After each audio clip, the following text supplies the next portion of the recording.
আজকের রেসিপি হলো কলা পাতায় চিংড়ি মাছের পাতুরি। শিলে বেটে নিচ্ছি দুটো শুকনো লঙ্কা, চিংড়ি মাছ বাটা হয়ে গেছে। তারপরে বেটে নিচ্ছি পোস্ত বাটা হয়ে গেছে। তারপরে বেটে নিচ্ছি কোরা নারকেল।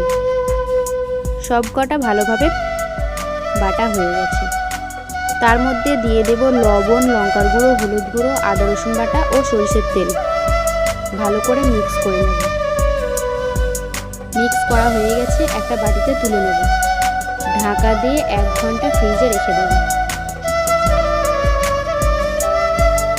কম করে কলা পাতায় দিয়ে ভালো করে মুড়ে দড়ি দিয়ে বেঁধে নেব।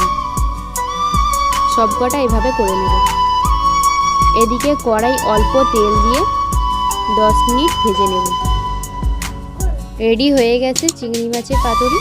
ভিডিওটি ভালো লাগলে লাইক, কমেন্ট, শেয়ার